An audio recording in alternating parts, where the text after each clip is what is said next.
Chers internautes, ravi de vous retrouver aujourd'hui à partir du GITEX. Je pense que c'est l'événement de l'année pour tous ceux qui s'intéressent à la technologie, à l'intelligence artificielle, aux objets connectés, à l'IT de manière générale. Tous les acteurs sont là. Je pense qu'il y a des milliers de personnes qui circulent un peu partout pour aller voir tous les exposants, tous les intervenants et toutes les conférences. Alors j'ai le plaisir de vous recevoir aujourd'hui à partir du stand, de l'immense stand d'Abba Technologies, une belle entreprise marocaine qui aujourd'hui répond à des problématiques et des enjeux majeurs pour notre pays. L'enjeu de la santé, puisqu'il développe des activités de Smart Hospital Solutions, les enjeux de l'industrie, comment développer une industrie encore plus optimisée et plus rentable, le supply chain, les smart cities, autant de concepts. Évidemment, lorsque vous circulez au niveau du GITEX, vous allez vous rendre compte qu'on ne parle que de technologie, que d'avenir, que de futur. Et ce qui a été dit ce matin est extrêmement important, c'est que cet espace dans lequel nous sommes aujourd'hui est devenu la référence, et c'est pourquoi nous allons beaucoup parler de termes techniques, de termes liés à l'intelligence artificielle. Et j'ai le plaisir aujourd'hui de recevoir, bien entendu, puisque nous sommes dans l'espace d'Abba Technologies, le fondateur et le CEO d'Abba Technologies Group, qui est là, qui est avec nous, c'est Mohamed Ben Aouda. C'est Ben Aouda, bonjour. Ravi de vous retrouver chez vous ici. Vous êtes chez vous, c'est votre stand avant que ce soit le nôtre. Merci, vous allez certainement répondre à beaucoup d'interrogations parce que tous ceux qui passent par là voient de la technologie, mais dès qu'il reste un petit moment, ils se rendent compte que c'est de la technologie de proximité, parce que c'est de la technologie qui est utilisée chaque jour par des milliers de Marocains un peu partout dans le monde. Alors, notre deuxième invité qui est là, et le lien entre vous, c'est l'intelligence artificielle, vous allez comprendre pourquoi. C'est Karim Ammour. Alors Karim Ammour, entrepreneur, a développé des entreprises dans la tech pendant plusieurs années. Et puis ce qui l'amène aujourd'hui, c'est qu'il publie dans quelques jours, ou peut-être même quelques semaines, un merveilleux livre. Moi j'ai pu avoir quelques extraits, donc je me permets de faire un peu de teasing, qui s'appelle Renaissance Now. Alors le livre est écrit en anglais. Bien évidemment, il y aura une version française, je suppose. Et on va certainement, je dirais, il va nous emmener, nous faire voyager dans l'univers de l'intelligence artificielle avec ses bons aspects, mais aussi ses dangers et ses mauvais impacts. Alors, je vais me permettre de commencer par Karim Ammour. Karim, d'abord, première impression après 3 ou 4 heures de visite du GITEX.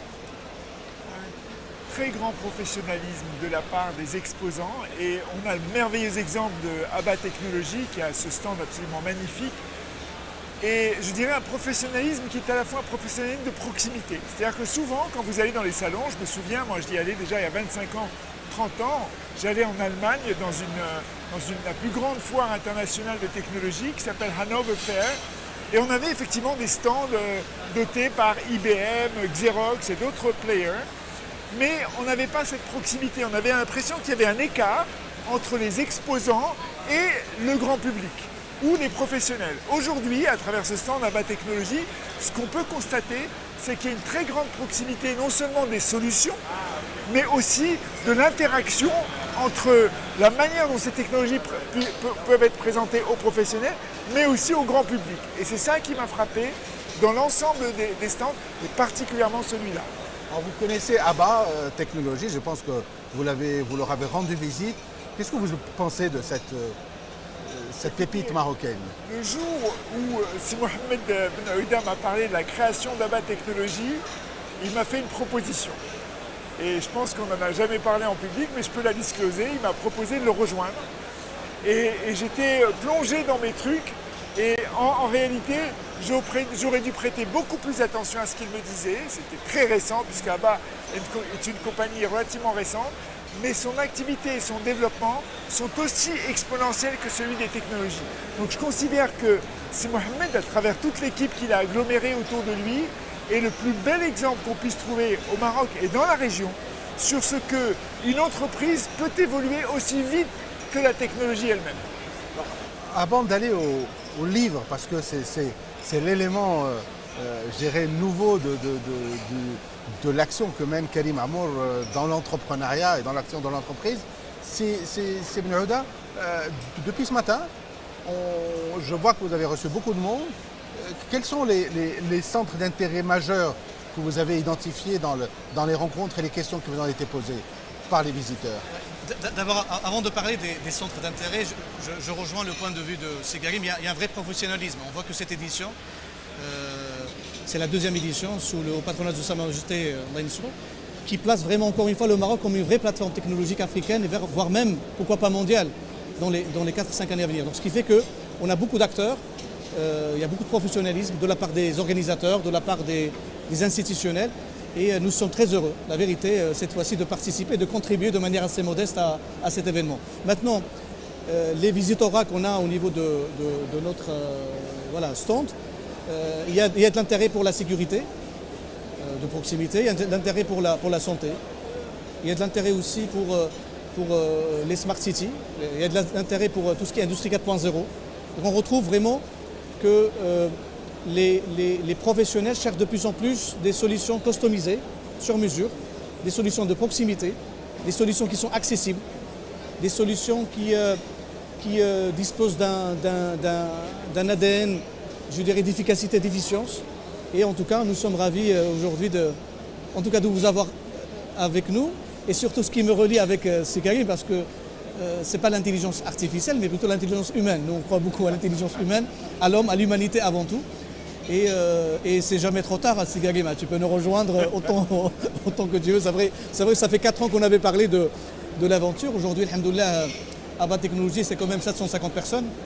C'est une présence Maroc, France, Espagne et en Chine. C'est présence aussi dans 4 domaines d'activité, la santé connectée, l'industrie 4.0, les smart cities et la supply chain. C'est de l'intelligence marocaine, c'est du Made in Morocco. C'est surtout de la souveraineté, parce qu'on croit beaucoup à cette vision royale. On s'est inscrit assez tôt. On a cru et alhamdoulilah, cette vision, je dirais, commence à porter de manière modeste ses fruits, mais c'est que le début, il y a encore un grand chemin, grand chemin à parcourir. Je dis à ceux qui nous suivent, on reviendra avec Sib Ben Ouda en profondeur pour une introspection totale sur l'univers d'Abba dans une prochaine rencontre, parce qu'il y a réellement des univers à mettre en avant et à promouvoir. Alors, ce qui vous relie aujourd'hui, c'est le mot intelligence artificielle.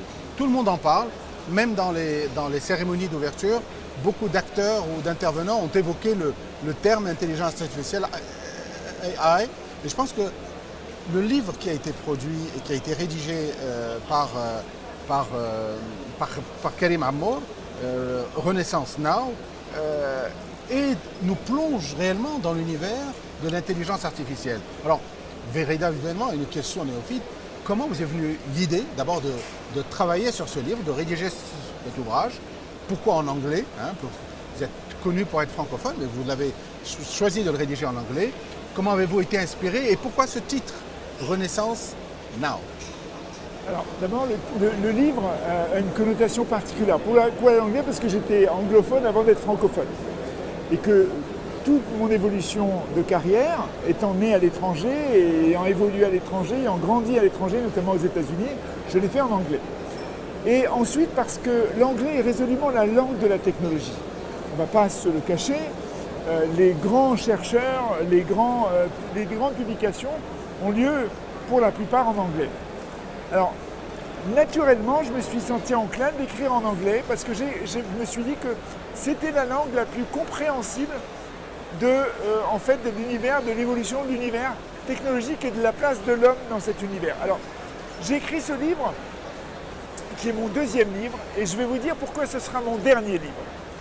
Je l'ai écrit parce que tout au long des recherches que nous faisons dans mon groupe, qui s'appelle Synergeon, et qui s'occupe de biotech et qui s'occupe de cryptographie quantique, puisque nous sommes un groupe qui travaillons dans les technologies de développement d'IA quantique, je me suis dit que comme nous touchions des technologies ultra profondes, ultra particulières, nous touchions aussi à l'intégrité de l'être humain. Et qu'une fois qu'on touche à l'intégrité de l'être humain, parler d'IA ou d'IA quantique met l'humain en équation. Et j'ai voulu ce livre pour qu'il soit le plus ouvert possible aux gens. Et c'est pour ça que c'est en fait ce qu'on appelle un how-to novel, c'est-à-dire un roman. C'est l'histoire d'une jeune femme qui s'appelle Sarah, Et Sarah évolue, elle fait la découverte de la technologie. Alors comment elle le fait? Eh bien sa première découverte de la technologie, c'est en rentrant dans un taxi autonome à San Francisco. Elle vit son expérience dans le taxi autonome comme étant une expérience complètement disruptive. Et la première pensée qui lui vient à la tête est de dire « Mais je suis dans un taxi où je vois le volant tourner tout seul, où je vois des IoT partout, je vois des éléments de captation partout, la voiture évolue tout seul, que va devenir le cerveau humain ?» Quand vous savez que quand vous conduisez, c'est un des plus grands exercices des synapses du cerveau. Toutes vos synapses sont concentrées parce que vous avez des milliards et des milliards de données à capter d'un point de vue du cerveau et à gérer d'un point de vue du cerveau. Et elle se pose la question de se dire, mais où est la place de l'humain quand finalement la machine, ce taxi autonome, fait tout le travail à la place de notre cerveau? Et c'est là que commence le roman pour aller vers ensuite les calculs quantiques, leur association avec l'IA, etc.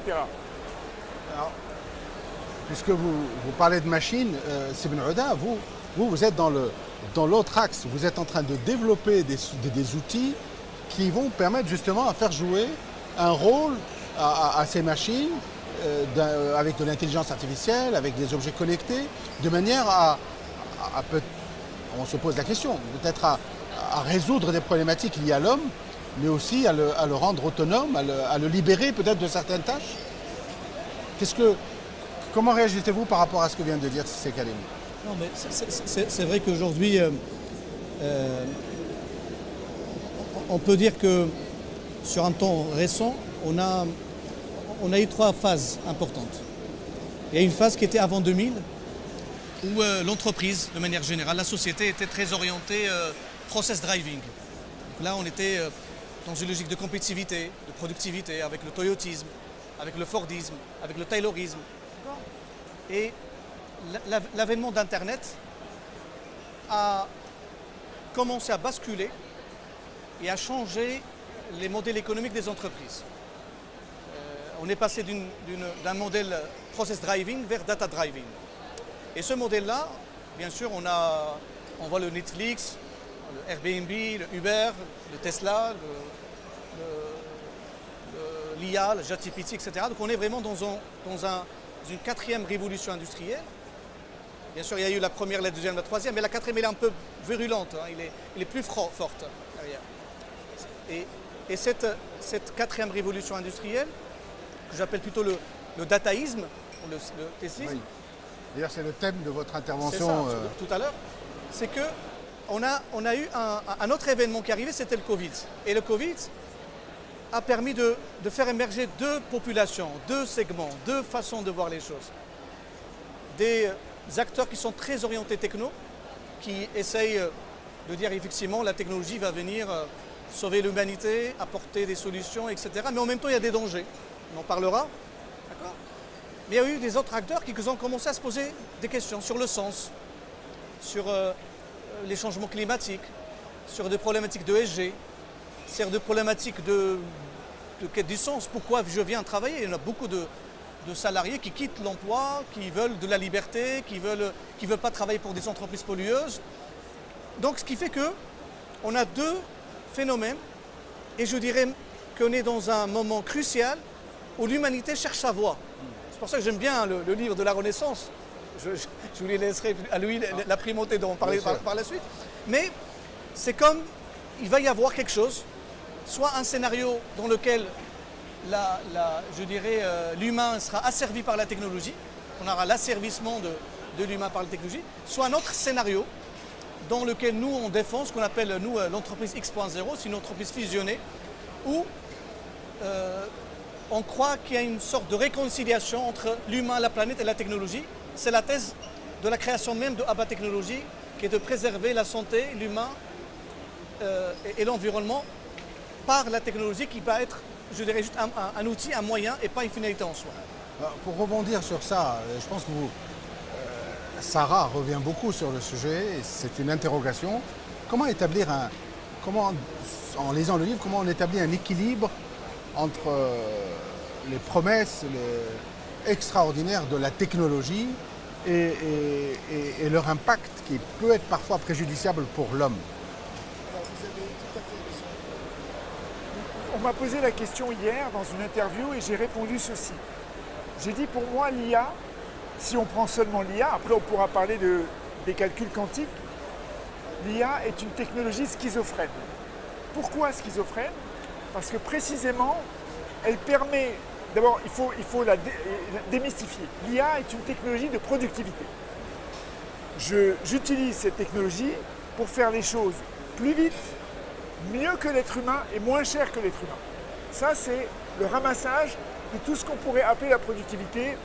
Et cette productivité, effectivement, elle est issue d'un certain nombre d'informations, donc de data, qui nous viennent d'horizons différents et qu'on a la possibilité d'agglomérer à un même endroit, au même moment, mais pas que, on va en parler tout à l'heure, pour faire une prédiction sur comment est-ce qu'on peut améliorer la manière dont fonctionnent les ressources humaines d'une entreprise, les machines d'une entreprise, la relation clientèle d'une entreprise, pour ne prendre que l'entreprise, parce que je sais que c'est l'environnement dans lequel nous évoluons tous les deux en tant qu'entrepreneurs, la planète autour de l'entreprise, et évidemment les ressources humaines, c'est aussi l'homme sur l'entreprise.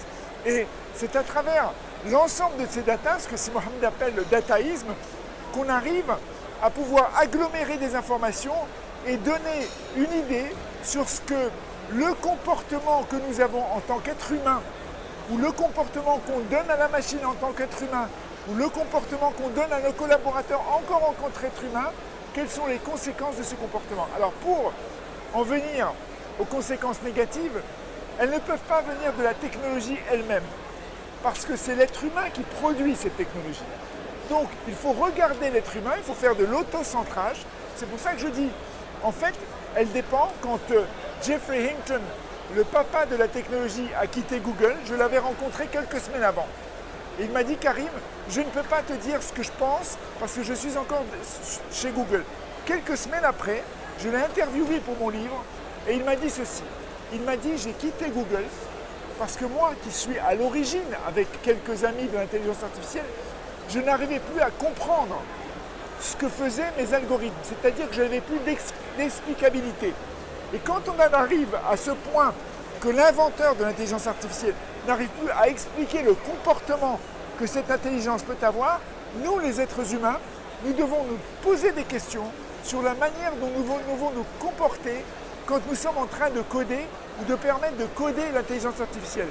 Une statistique, et j'en arrêterai là pour laisser si Mohamed donner son opinion, c'est que 60% des codes qui sont aujourd'hui déposés sur GitHub, qui est le repository mondial des intelligences artificielles, sont auto-générés.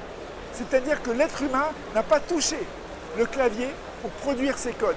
Et posons-nous la question sur l'évolutivité exponentielle de cette autonomie des IA, et c'est là qu'on en arrive à dire que devons-nous faire pour nous protéger, nous, la race humaine, et pour avoir le meilleur côté de l'IA pour nos entreprises, pour nos familles, pour nos enfants, et non pas le plus mauvais, qui est cette dystopie que peut nous amener si nous avons un comportement, entre guillemets, stupide. Je pense que ce que vous venez de dire, ce que tu viens de dire, Karim, est au cœur aussi de certaines réflexions de C. Mohamed Ben Ouda, parce que dans les lectures ou les échanges qu'on a pu avoir, lui, il est en face de ces technologies, de l'intelligence artificielle, de l'IoT, edge computing, blockchain, sécurité, ordinateur, jusqu'à l'ordinateur quantique, on y reviendra. Et réellement, à un moment, l'être humain, ou le décideur, ou le responsable qui manage aujourd'hui une entreprise qui est dans ce secteur, s'est senti, je pense, dans l'obligation de prendre du recul et de penser au sens, quant au rapport avec l'humain. Alors, quelle est la lecture qui est faite en amont de cette réflexion, appelons-la éthique, appelons-la liée au système de valeurs que nous portons tous, et qui fait que C. Mohamed Ben Ouda porte avec lui de la technologie, mais met en avant l'humain et la responsabilité que nous avons vis-à-vis de cet humain. Alors déjà, avant de parler de l'humain, prenons déjà la technologie elle-même, essayons de dire à partir de quel moment ce scénario peut y arriver. Déjà, moi je pense qu'on a encore pour 10 ans. Pourquoi? Parce que déjà aujourd'hui, comme disait tout à l'heure Karim, ce n'est pas question de IA. Quand tu prends la tendance technologique, il y a l'IoT. On prend par exemple le secteur de la technologie dans le monde, on part de 15 000 trillions de dollars à horizon 2030. 15 000 trillions de dollars. Dont 5,5, c'est les objets connectés. Et l'IA représente 1. Donc ce qui fait que cette IA doit avoir des données. Aujourd'hui, les données sont alimentées d'où? Elles sont alimentées d'Internet, de la saisie, de Snapchat, de TikTok, etc. Pour moi, aujourd'hui, on est en train de produire de l'IA stupide. Parce que c'est que des événements qui n'apporteront rien à l'humanité. D'ailleurs, 80% parfois du stockage des données, c'est des données qui viennent de Snapchat, de TikTok, etc.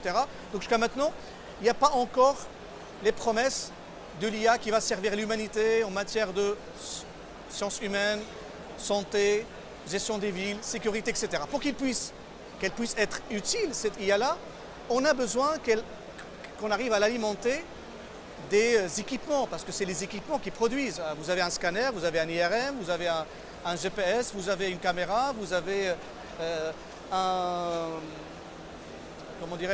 truc de trafic, un feu rouge. Donc ce qui fait qu'on a besoin de ça. Donc pour avoir besoin de ça, il va y avoir sur les 10 années à venir un mouvement de ce qu'on appelle nous le fusion compute system ou la fusion technologique entre l'IA, l'IoT, le edge computing, parce que ça dépend du type de stockage, l'ordinateur quantique, la blockchain, la cybersécurité. Donc une fois que les différentes technologies vont se combiner entre elles, et c'est là où on aura besoin de 10 ans, parce que nous on l'a vu, l'industrie 4.0, on en parle depuis 2014, maintenant ça fait 10 ans, on n'a pas encore des vrais cas concrets parce que derrière il y a la conduite du changement, il y a l'appropriation, il y a l'usage en tant que tel. Donc on aura encore pour 10 ans, et à ce moment-là, on aura ce que j'appelle un One Technology Platform qui combine toutes ces technologies-là, et à partir de là, on aura un rival sérieux qui va être la technologie. Et donc l'humain doit se poser la question, que dois-je faire? Ça veut dire j'ai encore 10 ans pour travailler. Si je reste l'humain qui fait le zapping, le Snapchat, le machin, etc., il n'y a pas d'utilité, il sera dépassé. Il sera dépassé pour plusieurs raisons. D'abord, il faut qu'on arrive à réinventer les filières de formation, parce qu'aujourd'hui, on a formé des spécialistes, alors qui dit spécialistes dit productivité, dit répétition, dit remplacement par l'IA. Et c'est là où on doit aller vers plutôt la pluridisciplinarité. Il faut qu'on revienne, si je prends le cas du médecin, le médecin doit revenir sur le médecin du XIVe siècle, qui appelait le sage, le hakim, qui était à la fois sociologue, mathématicien, médecin, etc. Parce que la médecine est complexe, il y a des données épidémiologiques, il y a la santé humaine, il y a des santé environnementales, il y a la santé animale, et tout ça, ça se combine. Et donc ce qui fait que le médecin de demain, c'est un médecin qui doit être à la fois ingénieur, mais qui doit être aussi sociologue pour pouvoir prendre en considération, je dirais, toutes ces dimensions-là. Donc si l'être humain ne se remet pas en cause de manière profonde sur la façon dont il travaille, à la fois cette logique de pluridisciplinarité, on sera dépassé par l'IA. Ça, c'est le premier point. Le deuxième point qui est un élément important, c'est, in fine, quelle est la raison d'être de l'entreprise. Certes, si je vais faire le lien tout à l'heure sur les 3 premières évolutions, même la 4e, l'entreprise cherchait toujours on en parlait toujours, il faut être compétitif, il faut être résilient, il faut gagner plus, etc. À un certain moment, ce n'est pas possible. À un certain moment, il y a des problématiques de sécurité dans le travail, il y a des problématiques de santé humaine, des problématiques de burn-out, des problématiques de changement climatique, des problématiques du sens. Et donc, l'entreprise va se réinventer. Et doit se réinventer pour qu'elle-même ne devienne pas une société qui a pour raison d'être le profit, mais une société qui a pour raison d'être justement la création du sens, la préservation de l'humain, de la planète, de l'environnement. Et donc, et c'est là où le titre de l'ouvrage, moi, j'aime beaucoup, la notion de la renaissance, parce que la renaissance, je ne suis pas d'accord avec lui, c'est son dernier ouvrage, je ne pense pas, on va faire autant d'ouvrages par la suite. Ensuite, il y aura tome 1, tome 2, tome 3, n'est-ce pas? Et donc cette renaissance-là, justement, doit avoir l'obligation, vraiment l'obligation, on a l'obligation, on a vraiment l'obligation de dire, on doit, je dirais, contribuer à réconcilier l'humain, la planète et la technologie parce que sinon on sera dépassé, on sera largué. Et là, effectivement, on voit le scénario catastrophe. On est à Marrakech, c'est l'Atlas. Il y a le film qui vient de sortir, l'Atlas, il y a Jennifer Lopez qui est l'actrice. Et que Jennifer Lopez, justement, il y avait une IA qui était terroriste. Donc Jennifer Lopez, il devait absolument aller chercher l'IA qui était mal entraînée pour pouvoir sauver l'humanité. Donc on voit déjà des scénarios qui sont là, qu'on commence à voir. Alors, Voilà. c'est Karim, dans ton livre, tu vas au-delà de l'intelligence artificielle, puisque tu nous parles aussi d'informatique quantique, et tu annonces que l'intelligence artificielle sera générale à l'horizon 2029. Ça revient un peu les 10 ans dont tu as parlé. À l'horizon 2029, alors, comment as-tu défini cette échéance? Pourquoi? Et comment va-t-on définir cette intelligence générale, artificielle générale? C'est complètement en alignement avec le rebond de... Je vais rebondir sur ce qu'a dit Mohamed. J'ai dit que c'était mon dernier livre pour une raison. C'est que plus jamais on écrira un livre comme je l'ai et quelques auteurs l'ont écrit jusqu'à aujourd'hui. Mon prochain livre, et le tien probablement, le nôtre, Inch'Allah, on a prévu d'en écrire un, sera issu de l'ensemble des informations que Si Mohamed et moi-même auront partagées avec le public, qui seront publics. Les livres vont s'auto-écrire, tout seul. On va lui donner, à travers, on va lui donner une trame, et il va l'écrire. On n'aura plus besoin de l'écrire. C'est toute la force de la productivité. Et je dirais que c'est vrai que je suis un petit peu plus prudent sur les 10 ans. Et quand je dis que je pense, parce qu'il y a beaucoup de thèses, il y a des théories sur l'intelligence artificielle générale. D'abord, il faut qu'on parte d'un principe, c'est que l'intelligence artificielle générale n'est pas forcément malvalente. Elle n'est pas forcément mauvaise. Elle peut être bonne si elle est bien, entre guillemets, éduquée. Et qui éduque l'intelligence artificielle? Ce sont les datas. Et d'où viennent les datas? Comme l'a très justement dit Mohamed, ils viennent pour 80% des réseaux sociaux. Et quand on regarde les réseaux sociaux, vous avez 80 à 90% des datas présentes dans les réseaux sociaux qui sont négatives. C'est-à-dire, ce sont des datas issues de ce qu'on appelle le bashing. Et donc, on est en train d'éduquer un enfant à travers des datas négatives pour lui apprendre demain à pouvoir, à travers des IA, je vous donne un exemple, des IA autogénérées, qu'on appelle les IA récursives, sont des IA qui prennent les datas du monde et qui vous restituent des datas. Et également, le comportement se voit également dans d'autres domaines. Mais revenons à la General Artificial Intelligence. Donnons une définition de ce que c'est que l'IA générale. Pour moi, c'est ma définition et celle d'un certain nombre de scientifiques et de mathématiciens, c'est une IA qui sera capable de faire ce que vous faites depuis que vous vous réveillez le matin jusqu'au lendemain matin en tant qu'être humain où vous vous réveillez, donc à un cycle de 24 heures, les choses de votre vie quotidienne plus vite, mieux et moins cher que vous. Pour 95% de ce que vous faites. Reste 5%. Et c'est pour ça que sur ces 95%, il faut qu'on trouve une nouvelle place, d'où la renaissance et d'où le now, parce que nous avons une fenêtre de tir d'à peine 2 ans pour pouvoir faire en sorte de mettre en place des IA qui sont à notre service et non pas nous à son service. Et ça veut dire quoi? Ça veut dire que nous devons travailler sur 2 niveaux. Nous devons travailler sur d'abord ce qui est dans le chapitre 9 est révélé à travers un système d'éthique quand nous appréhendons l'IA. Et je donne 12 valeurs d'éthique qu'il faut absolument défendre, non seulement en tant que gouvernement, mais aussi en tant qu'entreprise, et aussi en tant qu'ingénieur développeur, et aussi en tant que faisant partie de la société humaine. Et ensuite, vous avez 4 dimensions, on va dire, de tous les jours. C'est la dimension politique, la dimension technologique, la dimension sociétale et la dimension que vient d'évoquer Mohamed, la dimension philosophique. Nous devons avoir une approche qui nous met dans une renaissance en sachant ce qui se passe autour de nous pour mieux l'appréhender. Et je vois cette IA générale, non pas seulement en 2029, mais peut-être même avant. Alors, une question à tous les deux. Si tu permets, Mustafa, oui, bien sûr. La notion que le bouquin, le livre va s'auto-écrire. Encore une fois, dans les propos de Sekarim, et je passe ce contrôle, ce qu'il veut dire, c'est la productivité du livre.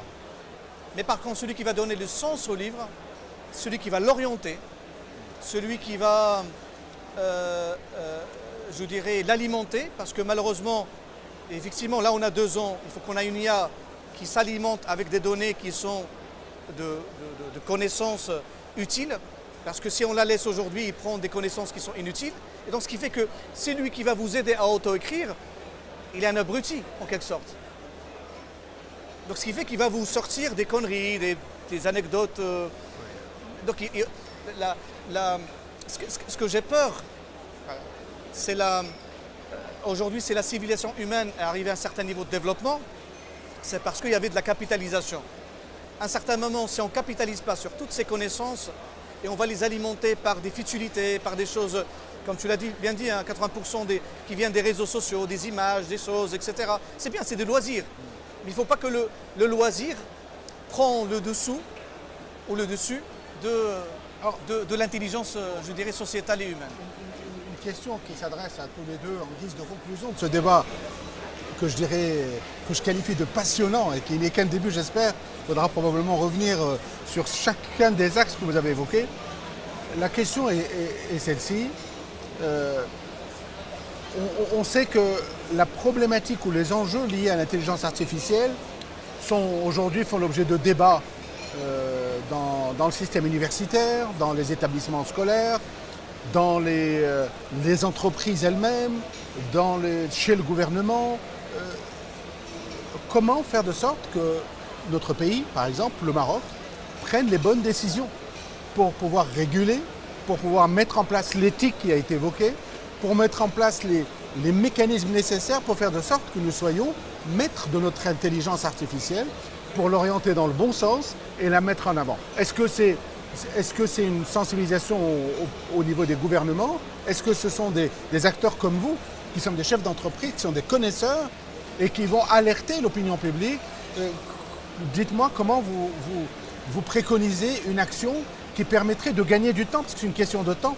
Dans 2 ans, les choses vont évoluer. Soit nos intervenants vont laisser aller les choses et on aura à subir les conséquences, ou alors on va pouvoir les maîtriser. C'est calé. Vous avez tout à fait raison, Mustafa. En réalité, on peut défendre l'IA dans son précaré. Et je pense qu'il faut y travailler pour permettre effectivement une bonne productivité de l'économie de notre pays, parce que l'IA, en fait, c'est une technologie qui a été développée dans un monde capitaliste, au service de la productivité. Et ça a tout le bon côté que vous pouvez imaginer. Et par contre, quand on a un excès de développement dans un système capitaliste, on commence à faire on commence à créer des problèmes de société. Moi, j'en vois 3 à court terme. Le premier problème, c'est le problème de disruption des emplois. Vous allez avoir des milliards d'emplois dans le monde qui vont être disruptés. Ça ne veut pas dire forcément tous éliminés, mais beaucoup disruptés. Et ça veut dire qu'il faut travailler sur des normes, ce qu'on appelle le reskilling, de reformation. Et on va laisser beaucoup de personnes sur le chemin. C'est pour ça qu'on parle aujourd'hui de Universal Basic Income ou Services. Moi, je dirais de Abundance Basic Income, parce que l'IA apporte de l'abondance. C'est une technologie qui fait baisser les prix, donc une technologie qui va servir à tout le monde à acquérir plus de choses mieux, mais elle va aussi créer beaucoup d'inégalités. Ça, c'est la première. La deuxième, et elle a été mentionnée par le World Economic Forum en premier lieu cette année, ils ont changé leur programme, c'est ce que j'appelle la confiscation de la vérité. Et c'est là peut-être qu'on doit s'intéresser à court terme à l'IA, parce que vous avez aujourd'hui, dans un environnement politique où cette année il y a 40 élections présidentielles dans le monde, eh bien on est capable de faire en sorte que l'IA des deux côtés, des deux parties, de tous les environnements, puisse donner une vérité qui est fausse. Et qui vote? Ce sont les citoyens. Et donc ils sont victimes finalement de ces technologies qui vont leur donner de la vérité fausse. Maintenant, le deuxième côté, c'est de dire il est encore temps. Et qui peut le réaliser? En fait, ce n'est pas un pays tout seul. Ce n'est pas le Maroc tout seul, ce n'est pas les États-Unis tout seul, ce n'est pas la Chine tout seul. Certes, on est dans un monde bipolaire où vous avez deux gros groupes, encore plus en économie avec l'avènement de ce qu'on appelle les pays industrialisés et les BRICS, qui sont en train de prendre pratiquement 60% du GDP mondial. En fait, c'est la nécessité, je le défends dans mon livre, que tous les pays du monde se regroupent en même temps pour légiférer sur l'IA et qu'une entité mondiale soit créée, parce qu'aujourd'hui, il y a ce qu'on appelle, ce que j'appelle dans le livre, le dilemme du prisonnier. Chaque pays développe son IA, et heureusement, on y a accès au Maroc, tout comme d'autres pays, mais sans dire aux autres ce qu'ils font. Et c'est une course à la technologie. Et cette course, quelquefois, elle peut nous aveugler, et c'est pour ça que l'humain doit revenir au centre de tout cela, pour que enfin tout le monde se rende compte. Regardez, jamais on n'a été aussi interpellé que par le Covid-19. Pour la première fois dans l'histoire de l'humanité, le monde s'est arrêté. Tout le monde était en même temps. Pays développés, pays non développés. Le riche, le pauvre, l'intelligent, le non intelligent. Tout le monde était chez soi. Et il faut, et je raconte cette histoire à travers des malvalants, une mafia qui a finalement pris en main toutes les technologies de gestion de la blockchain pour arrêter le monde. Et c'est là que le monde s'est regroupé. C'est pour ça que c'est un roman fiction, mais qui dit, en fait, il faut que le monde entier soit mobilisé. Et j'ai bien peur qu'il faille une grosse crise, un gros choc, pour qu'enfin tous les pays se concentrent autour d'une entité qui pourrait ressembler à celle de la gestion du nucléaire pour légiférer sur l'avenir de l'humanité à travers la régulation de l'IA. Mohamed, une réaction par rapport à cette capacité à faire évoluer les choses dans notre pays, à travers quels organes, quels acteurs? Déjà, il faut dire que le Maroc dispose déjà d'une stratégie digitale. Il y a, que ce soit au niveau du chef du gouvernement, du ministère de la Transition numérique, donc il y a une stratégie digitale à horizon 2030 qui est travaillée et qui inclut cette dimension IA. Donc le Maroc il est conscient de ça. Deuxièmement, récemment il y avait, je pense, l'UNESCO. Ils ont été présents au Maroc pour justement intégrer cette... ils ont vu que le Maroc était un peu avancé par rapport à plusieurs pays pour intégrer l'aspect de l'éthique dans l'IA, etc. Donc il y a quand même une prise de conscience, il y a une stratégie, il y a une volonté gouvernementale, il y a des acteurs, il y a l'SGM tout à l'heure, on avait Chekib Lelej qui avait parlé de l'importance de l'IA dans la dynamique économique, etc. Donc ce qui fait que ce soit patronat, que ce soit, je dirais, gouvernement, que ce soit opérateur économique comme nous, on est tous conscients qu'il faut absolument se mobiliser ensemble pour pouvoir travailler. Donc là ça ne me gêne pas. Et ça, c'est ce qui fait la force du Maroc. Alhamdoulilah, le Maghreb, sous la vision éclairée de Sa Majesté, on arrive vraiment à mobiliser les troupes quand il le faut, au bon moment. Et on a cette résilience, je dirais, marocaine qui est là. Donc ça ne m'inquiète pas. Par contre, ce qui est inquiétant, ce qu'il disait Karim, c'est comment mobiliser l'ensemble des pays du monde. C'est ça ce qui est important. Mais je dirais qu'il y a quand même une étape qui est encore plus prioritaire que ça. C'est le changement climatique. Qui est encore plus prioritaire. Pourquoi? On peut avoir des pays qui vont être avancés technologiquement les uns et aux autres. Là, il n'y a pas photo. On peut être largué.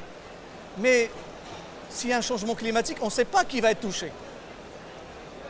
Ça peut être un pays développé, un pays sous-développé, un pays en avancé, etc.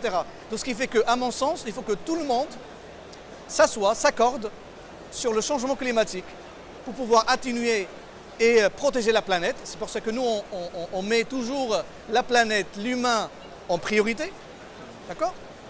Et une fois qu'on a stabilisé la planète, maintenant on va rentrer dans la compétition qui va faire mieux en jouant sur ces IA. Mais il y a quand même, à mon sens, c'est pour ça que tout à l'heure, je dirais l'intitulé de mon intervention, c'est la société X.0, au-delà de l'intelligence artificielle et du dadaïsme.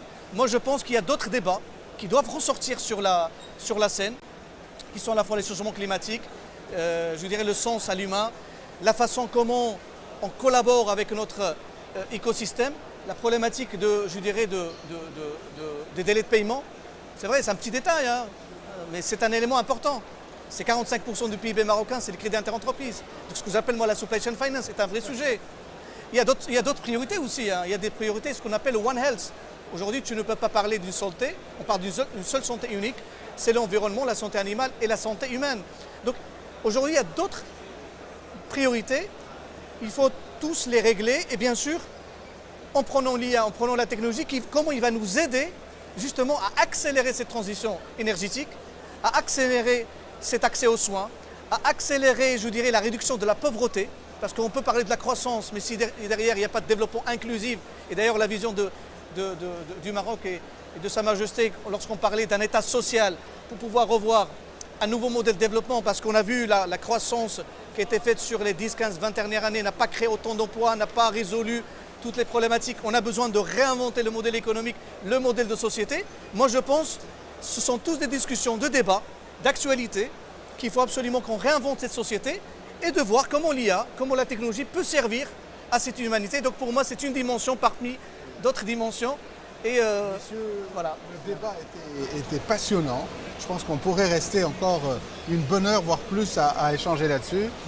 Je rappelle que c'est Mohamed Benouda va intervenir dans pas longtemps, je crois, dans une demi-heure, à 15h30, sur la thématique au-delà du dataïsme et de l'intelligence artificielle. C'est la société X.0.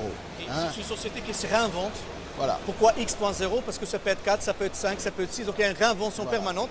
Et cette réinvention, cette renaissance, n'est-ce pas, va être dans une logique toujours avec une orientation comme je dois préserver la santé humaine, l'environnement, la planète, la sécurité des populations, la souveraineté. Voilà. Et ça démontre qu'en plein espace d'exposition de technologie, nous avons beaucoup débattu d'humain et de l'homme. Voilà. Qui reste l'essence et je dirais la raison d'être.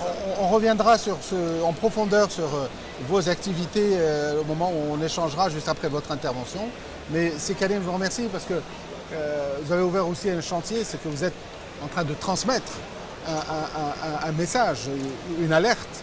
Vous le faites à votre manière, avec la terminologie que j'ai choisie, avec un storytelling, pour interpeller nos internautes en leur disant allez lire ce livre et lisez-le avec une ouverture d'esprit, avec un prisme qui est celui de l'intérêt pour l'histoire, mais aussi de ce qu'il y a derrière l'histoire. Quel est le mot avec lequel vous pourriez conclure cette rencontre? Moi, je pense qu'il faut appréhender nos technologies en envisageant non pas notre présent, mais l'avenir de nos enfants et des enfants de nos enfants. Et je pense que quand on fait cette prospective-là, on a des éléments qui nous remontent, qui sont beaucoup plus basés sur une manière holistique de voir les choses, c'est-à-dire de rapprocher les choses entre elles et voir l'interconnexion pour voir le mal que l'une peut faire à l'autre ou le bien que l'une peut faire à l'autre. Parce que c'est vrai que, en tout cas moi, j'ai la conviction que c'est par la technologie qu'on va résoudre le problème de la planète. J'ai la conviction aussi que c'est par la technologie qu'on va résoudre un certain nombre de problèmes de santé, par exemple, de logistique. Mais j'ai aussi la conviction que seul l'homme peut régler les problèmes qui le concernent. Seul l'homme doit s'asseoir aujourd'hui et réfléchir à ce que ces technologies soient dans le bon côté de la schizophrénie et non pas dans le mauvais côté. Je pense que le débat a commencé ici. Chers amis, rendez-vous fin juin, le livre de la Renaissance, tout le monde, il faut absolument le lire. Now va être publié, je crois, courant mois de juin. Et je vous invite à le lire. C'est Renaissance Now, écrit par Karim Amour. Je pense que pour avoir eu le privilège de plonger dans ce livre, vous n'allez pas le lâcher. Je vous donne rendez-vous avec d'autres interviews passionnantes. On retrouvera ces Mohamed peut-être dans la journée ou demain. Mais pendant les 3 jours, on va recevoir des décideurs qui vont nous parler aussi de leur expérience, de leur vision. Puis on conclura pour voir si réellement, comme cela a été dit, l'humain est au cœur de ce système. Et on fera de sorte de vous accompagner pendant toute cette période pour que vous en sachiez encore plus. Merci. Si vous voulez en savoir plus sur Abba Technologies, je pense que leur site comprend l'ensemble des informations. Il suffit de cliquer Renaissance Now et vous allez avoir toutes les informations sur le livre. Merci et à un prochain rendez-vous.